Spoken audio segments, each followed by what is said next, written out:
Joining us on this broadcast is A. Saravanan of the DMK. We've got Narayan Lakshman, Associate Editor of the Hindu Political Analyst. Mr. Sumanth Raman also joins us on this broadcast. C. Rajashekaran, Advocate and Founder of Voice of Tamil Nadu, is also with us on this broadcast. And finally, Political Analyst Muralidharan.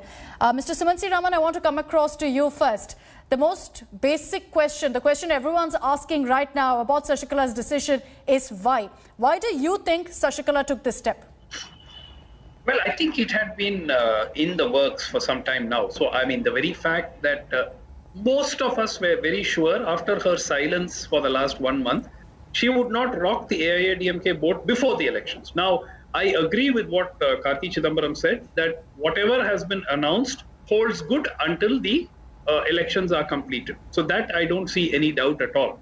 And that is where I see the role of the BJP. Because, look, it was very well known that, the entire, attempt to show that she was getting back into politics may have well been a bargaining posture to increase her bargaining power with whatever the BJP was offering her.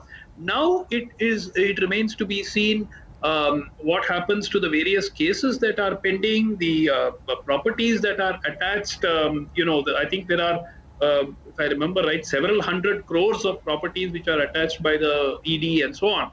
So we'll have to keep an eye on what happens to those cases as well. But as far as this particular move is concerned, it's a huge advantage for the AIADMK because down south, at least in about 20-25 constituencies, the community vote that they could have gathered could have helped defeat the AIADMK. Not that Sasikala could have won those seats, but not that the AMMK could have won, but they could have defeated the AIADMK quite decisively there. Essentially, there had been a vote cutter if, they had gone ahead. Been a vote cutter, absolutely. So this is definitely an advantage for the AIADMK. But again, Mr. Dinakaran drew his entire legitimacy from Mr. Sasikala. Because you must remember, as long as Jayalalithaa was alive, he was never readmitted into the AIADMK. So he was not even an AIADMK member when Ms. Jayalalithaa died. So the question of Dinakaran going to the voter alone and claiming legitimacy as an AIADMK person, I don't see that as a possibility at all. I think what's very clear is that TTV Dinakaran will be desperate now to ensure a merger happens come what may, because otherwise his political relevance is going to be zero without his aunt VK Sasikala. Narayan, do you agree with Sumanth Raman here that, this wasn't a spur of the moment decision, that this was something that was well thought out, perhaps was in the offing for the last several weeks? Because, she made very public, very open statements that she intended to storm the political scene of Tamil Nadu. You had TTV Dinakaran saying that they pushed forward with their case in the Madras High Court also to ensure Sasikala's back in the AIADMK. So do you see this as a sudden move or something that was well thought out? No, Akshita, all of this is usually quite well planned. I do agree with Sumanth Raman. And I think that in this case, she lacked the credentials in terms of being a member of the party, an insider, and even an organizational specialist who could have helped her, thrown her heft behind the Edappadi Palanisamy government and helped them in this election campaign effort. She was a quintessential outsider. And yes, the strength that she had was that she claimed the mantle of Jayalalitha's legacy for being her close confidant for so many years. And that had certain appeal to a number of people across the state, voters, especially, as Mr. Raman said, in the south, the Tevar community. But having said that, Edappadi Palanisamy and OPS effectively locked her out of it, and they held together as well. Let's not forget, they came down very hard on those few people who, gave her their vehicle with the flag on it, ADMK flag on it, who made any public statements of support. So they remained a united front after her release. And I think the calculus only became more consolidated for her, became more clear to her that she could not enter this party. And it's a foregone conclusion that they were going to be contesting this on their own. So I think that possibly combined with what Karthi Chidambaram said about pressure from the BJP and what Sumanth Raman said about increasing her own leverage against the BJP in terms of what she wanted from them. I think that together has led to this decision, and therefore none of us should be surprised that this happened. Even less surprised, I think, than the Rajinikanth exit that happened a little while ago. It almost seems like a trend now in Tamil Nadu politics. Pull out even before you've taken the political plunge. Mr. Muralidharan, are we giving too much credit to the Bharatiya Janata Party? Is this a gamble by EPS-OPS finally that worked out in their favour? I don't think they were expecting her to come in. I think they made it very categorically, to the Home Minister, Mr. Amit Shah, saying that we don't need her. So this is, I think, two sides to it. One is, BJP pressurizing her. I go with that point. The simple reason is, if you go back in history and see that, how did Jayalalithaa come into politics, she was waiting for Janaki Ramachandran to fail.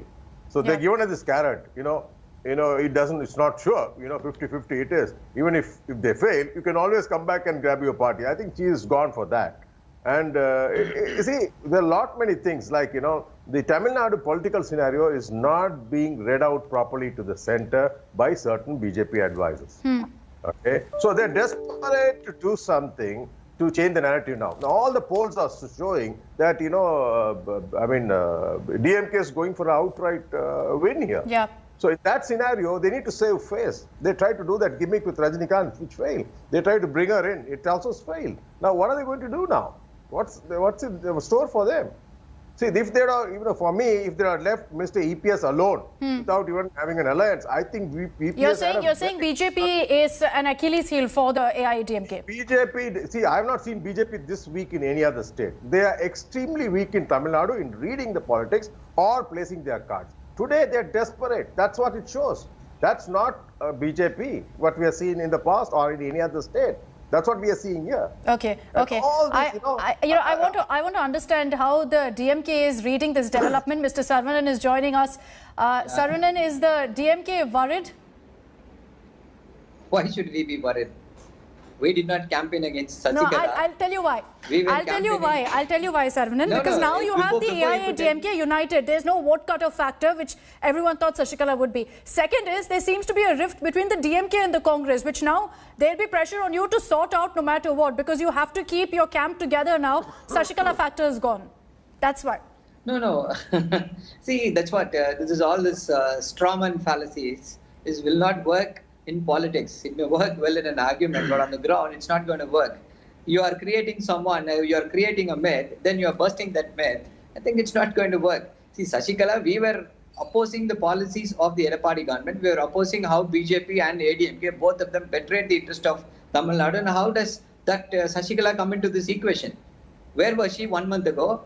Suddenly she was there and suddenly everybody was talking about her. And suddenly, so this is not going to have any impact. And if all these analysts who are saying that this will not allow this vote, that vote, if that is true, then I would say the people of Tamil Nadu are very smart. People who are supporting, who thought perceived support to Sasikala, they will think that she's being pushed out unceremoniously by the BJP. That is going to anger them. So they're not going to vote for that combine at all. So either way, it is not going to, it's like, see, what you said may be true. Only in one aspect, it is about capturing the ADMK party. That is all that is. No, but what about the pressure? What about the pressure on the DMK to ensure that now that no matter what, you're a united front? There's a lot of talk about the Congress, the VCK being very, very miffed with the DMK, Saravanan. See, that is all that is just rumors. There is nothing that is going on. In 2019, we ensured we made Mr. Rahul Gandhi as the prime ministerial candidate. Therefore, we gave 10 seats to them. Now, our leader, Mr. MK Stalin, is projected as the chief ministerial candidate. We know how to handle this. From 1967, we were having all rainbow alliances. We are experts at stitching alliances. So, there are rumors aimed at disturbing. They want to create a perception that all is not well within the DMK camp. That is not the truth. The talks are going on, and we will have a united alliance. See, we have fought this combine, ADMK and BJP combine, on an ideological ground. We have been fighting the policies which have been affecting the state of Tamil Nadu for the last 4 years on a combined stage. A few seats here and there is not going to break this alliance. Okay, few seats here and there. Rajashekaran, do you agree with this comment by Saravanan that, Sasikala's entry, exit doesn't make a difference whatsoever? Akshita, good morning. See, I'm just putting myself into the shoes of Mrs. Sasikala, and I'm just thinking that what would have happened in her mind. I'm it's just a hypothetical innuendo, which I'm trying to emphasize to your viewers. See, she was the person who was leading the AIADMK for 33 years alongside of Madam Jayalalithaa. Alongside Jayalalithaa. Mr. Rajashekaran, you're saying alongside Jayalalithaa, Sasikala was leading AIADMK. Oh God. No, I'll tell you how.